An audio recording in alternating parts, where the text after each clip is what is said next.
Welcome সবাইকে আজকে আমার এই কুকিং ব্লগে। আশা করি সবাই ভালো আছেন।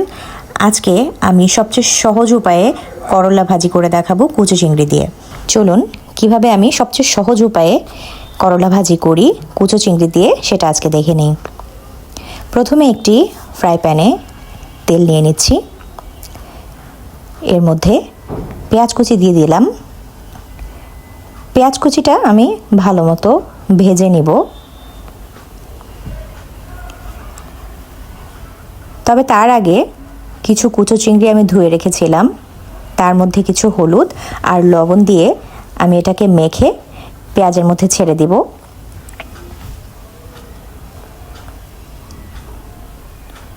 পেঁয়াজ কুচি দিয়ে কুচো চিংড়িগুলোকে ভালো করে ভেজে নিব।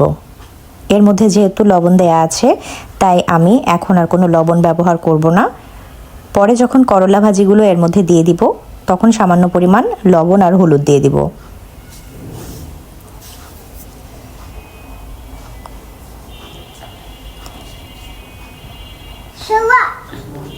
এই পর্যায়ে আমি দিয়ে দিচ্ছি 3 থেকে 4টা কাঁচামরিচ।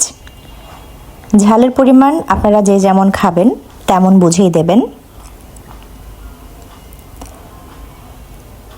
চিংড়ি আর পেঁয়াজটা ভালো মতো ভাজা হয়ে গেলে আমি এর মধ্যে করলা ভাজিটাকে দিয়ে দিব। করলা আর আলু আমি কুচো করে আগেই কেটে রেখেছিলাম, সেটাকে ভালো মতো ধুয়ে এই চিংড়ি আর পেঁয়াজের মধ্যে আমি এখন দিয়ে দিব।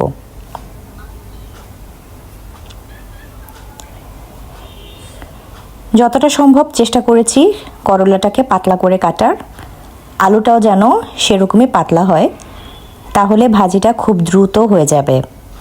সামান্য কিছুক্ষণ নাড়াচাড়া করলেই দেখবেন যে করলার যে গ্রিন ভাবটা থাকে এই গ্রিন ভাবটা কিন্তু থাকবে।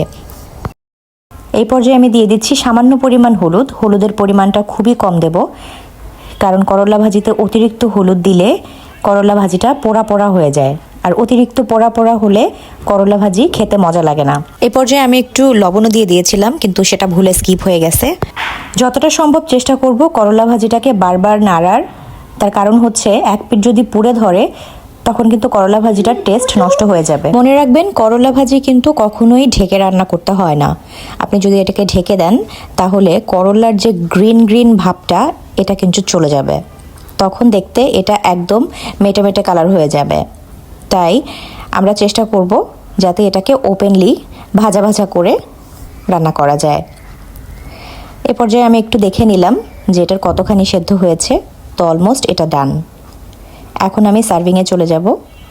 দেখুন একদম ঝরঝরে একটা করলা ভাজি রেডি হয়ে গেছে।